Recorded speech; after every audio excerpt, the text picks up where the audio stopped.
Roosaan gaggeessaa abbaa manaa ishee fi irratti baay'ee tokko bakka itti miirki biqilchitti itti dhagame. Namni gaafa nama jaalatu tokko utoo si bira jiraate namni jaalatu utoo wal bira jiraatanii utoo jireenyuma guutuu isa wal bira jiraatanii garuu yeroo muraasaaf biyya keessa Itoophiyaa keessa turti yookiin tarii biyya sanis deemuu dandeetti. Abbaan manaa ishee yeroo imalu irratti yeroo muraasa keessatti jaalala bareedaa wajjin dabarsaa baay'ee tokko bakka dhugumatti baay'ee namatti tola hedduu takka namatti tola. Garuu mootuyyuu gaafa abbaan manaa ishee biraa deemu bakka baay'ee tokkotti dhagame jechuudha. Namni tokko gaafa nama jaalatu tokko si biraa socho'u bakka tokko deemu ni ulfaata. Garuu Roosaan jechuun obsa qabduu keessaa nama jabduudha. Walaa hedduu takka obsitii nama gaariidha. Dhugumatti Roosaan nama gaariidha garuu obsa qabdu waan hunduma keessattuu sabrii isiin qabdu. Sabriin ishee immoo bakka guddaan akka isii gaa deemu argaa jirtanii. Assalaamu alaikum warahmatullahi wabarakatuh. Akkam jirtu nagaa keessanii fayyaa keessanii isin jedha. Anillee naga jira alhamdulillah galata rabbii isin akkamii naga qabdu fayyaa qabdu jirtu jajjabaattu isinin jedha. Mi video kenna like godha share godha subscribe godha isinin jedha. Akkamii qophii Ramadaan maal fakkaata Ramadaan illee dhufee jira rabbiin ana halii kenna wajjin. Nu hunda nagaan ittiin nu haa qabu muslimatti ilmaan Oromoo wajjin. Nagaa rabbiin ittiin nu haa qabu isinin jecha. Koobee kamaadha onnee isin qabadhee dhufee. Namni wal jaalatu tokko yeroo wal biraa socho'utti maaltu isinitti dhagama fakkeenya ofii bakka san of buuftee hojjettetti maaltu sitti dhagamaadha. Roosaan dhugaa dubbachuuf nama obsitu keessaa isitti akka ta'u bakka waa hunduma keessattuu obsaan dabartiti waa hunduma keessattuu bakka keessa isiitti hin jettina fakkaata. Bakka sabriin qabaachuun bakka guddaa sigaa jechuudha. Roosaan nammoo waan hedduu keessa darbee har'a sadarkaa kanarra ga'e jechuudha. Tarii yeroo muraasa biyya Itoophiyaa keessa jiraachuu dandeetti hin beekamu. Jireenya abbaa manaa isii biyya Jarman keessa waan jiraatuuf garuu immoo carraan isaa yeroo muraasa boqonnaan isaa yeroo muraasa waan ta'eef ofirra fiigee deebi'e jechuudha. Roosaa biratti ji'a tokko yaada jedha malee torbee tokkoo fi guyyaa tokkummaa itti fakkaatu. Maaliif nama jaalatte fageenyarraa wal jaalatanii namni fageenyarraa wal jaalatu otoo wal bira bulee otoo wal biratti jedhee garuu immoo haala jireenyaatiif namni jiruu tana. Qonqoo tanaaf jiraata waan ta'eef kanaaf bira turuu hin dandeenye abshirsiin jenna Roosaa ta'inna maaliif ammallee obsa qabda inshaallah yeroo muraasa keessatti isa bira ga'uu dandeetta. Mee shamarran isii kanarraa maal barattan? Roosaa irraa maal barattu? Roosaa maal nu barsiisaa jirti? Maal irraa barachaa jirta yoo kan jette akka kootti jechuudha. Obsa qabaachuu isii irraa baradha. Baay'eetti nama obsa qabdu deebi'een waan hedduu keessa darbee sadarkaa kana ga'ee alhamdulillah rabbil alamin namni ishee kanarraayyuu waa barata jechuudha. Hammam isiin obsa qabdi ka jedhu isirraayyuu waa barata jechuudha. An dhugaa kootti waa hedduu isirraa baradha jechuudha. Sabri isiin qabdu waa hunda keessattuu obsi isiin qabdu akkasuma mootuyyuu jaalala isiin namaaf qabdu jaalala namaaf kamiifuyyuu qabdu dhugaa isirraa baradha jechuudha.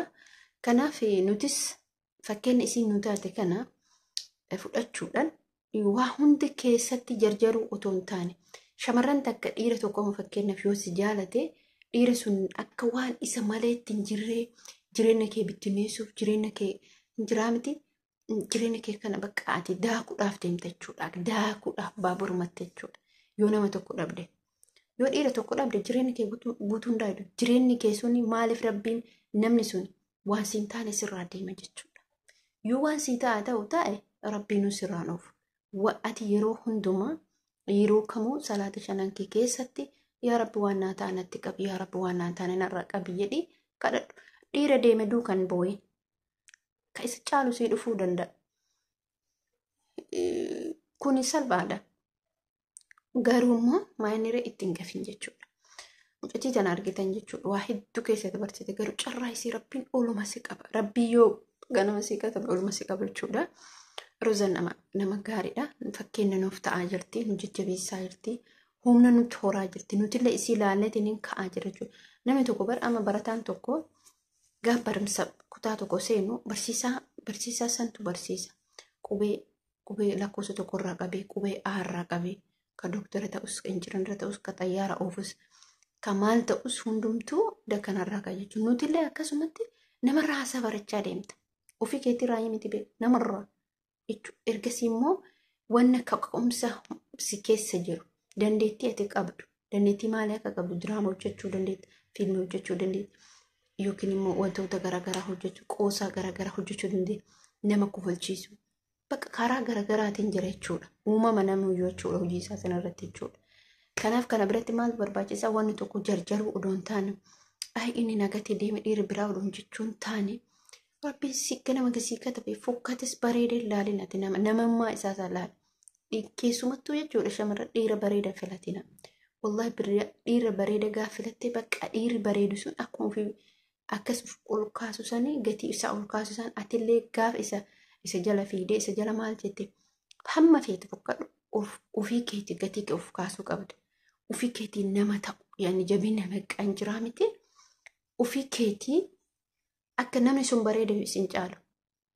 Tarii ati mootu ka bareedu san caalu namummaa keetiin isa caaluu dandeetta. Kanaaf ofii keenya of gadi buusuu odoon ofii keenya kaf of godhuu qabna. Kaf akkamitti of goona namni si gatee deeme nama tokko jaalattee gaaf si gatee deeme alawsa masalaam adeemu. Gaafa mootuyyuu si jaaladha haadha mana kiyyaati jedhe marhaba jedhe moota koo rakkoon qabu yeroo keenya gubuu rakkoon qabu namana garuu nama sin jaalatu irratti yeroo kee yoo gubde ati dogongorte jechuudha. Hojii keetii irratti mootu ammallee yeroo kee yoo gubde ati dogongorte jechuudha. Hojii makkama hojjedhu hojii mana namaatu hojjedhu hojii keessa ijoolleen hedduun ama wallaahi biyya arabaa kana keessatti ijoolleen hedduun jijjibduutu jira jechuudha. Hojiin ambaa odoo biizinesi godhan warroonni kitaaba garaagaraa barreessan warroonni quraana baratan hedduutu jira jechuudha. Kun maaliree jabina isaanii humna qaba. Asiin hojii namaa asiin immoo jireenya ofii asiin immoo akiraa ofii waa hedduutu jira lafa kanarra. Namoota tokko tokko immoo anas dabalate sheexaanni nama hidhutu jira jechuudha. Sheexaanni kan nama hidhutu jira. Fakkeenyaaf quraana nama qara'u dhuguu. Ijoolleen hedduun irra guddinaa gara quraana jiran jechuudha. Ni anallee rabbiin si halaaffisuu jedha asirratti tuwaayinaaf godha. Ani quraanni na harkaa bulee jira gatee jira. Maal isin fakkaate ani halkan sa'aatii kana malee mana kana keessa rakkoo kee hin beektan jechuudha. Garuu mee rabbiin inshaallah biiznillah ramadaana kan akka eegalee quraana kiyya qara'u. Yaa rabbi mee isin du'aayinaa godha. Du'aayinati jabaadha maaliif rabbiin namitti kanallee na laaffisee inshaallah biiznillah akka quraana kiyya qara'u abdii qaba. Maaliif homaa miti addunyaan nu har'a xaarree addunyaan nu har'a viilla irraa yoo ijaarte boru keessa tarta garuu keenya manni keenya jireenyi keenya qabriima keessatti malee wanni jireenya nuti addunyaa tanarraa mana qabaa lafa qabaa jinnii qabaa jennu jiruun addunyaarra haguma jiru addunyaatti gaafa duune garuu akiraan teenya daqa. Rabbiin nu haa qajeelchuu rabbiin isinillee haa qajeelchuu waan wallaahi lasi inni guddaan maa inni hojjetanii taboruute jechuudha. Taboruutuun immoo jabdu jajjabaa beekaa akkanaa miti taboruutuun. Kanaaf hordoftoota kabajamtoota kiyyaa taboruu tana rabbiin nu halaafisu. Rabbiin quraanallee nu halaafisu. Ramadaanallee rabbiin nu halaafisu. Nagaan nu dhufee nagaan nama galchu rabbiin nu haa taasisu. Ana ahlii keenya wajjin nagaan qabne nagaan hin rabbiin nu haa taasisu. Hiriyoota keenya wajjin obboloota keenya wajjin zarii keenya wajjin ummata muslimaa kullee wajjin rabbiin nama nagaan qabe nagaan hiikuu nu haa taasisu inni jedha. Obboleen kiyya namoonni yoo sanni walitti qabaatan san ofii walii godhaa. Walitti qircettanii qabaatan ofii walii godhaa. Nama intala takka soqaan jira jechuudha. Intala takka soqaan jira. Garuu inshaallah dhiyootaan otuma akka tasaa tiktookii ishee argee erga soodoo fuuluu deebisaaf jedhu achumaan dhabama taate rabbiin isheen haa hiru inshaallah intala san dhiifama gaafachuu barbaada. Maaliif waa takka ani yoo akkati soome waa takka isii wanni faayidaa naa qabu hin jiru. Yoo isii sanii dhiifama waliin godhin garuu waallee waliin jenne hamtullee battullee jedheen hin beeku garuu qeereen hin jira. Qeereen garuma yuutuubii kanaan jira jechuudha. Waggama kana na fakkaata. Akkasii isin jechuu barbaada waggallee inni ta'e hin beeku garuu akkasii inshaallah rabbi waan hunda waan jabaatte kulliyyuu inshaallah rabbi nu haa laafisu. Isinillee rabbiin isin haa laafisu. Hamma dandeettaniin tattaafadhaa isin jechuu barbaada. Obboleen kiyyaa kan mana namaa jirtan rabbiin dalagoo isin haa laafisu. Kan biyya ambaa keessa jirtanis kan biyya keessa jirtanis rabbiin dalagoo isin haa laafisu ni jedha.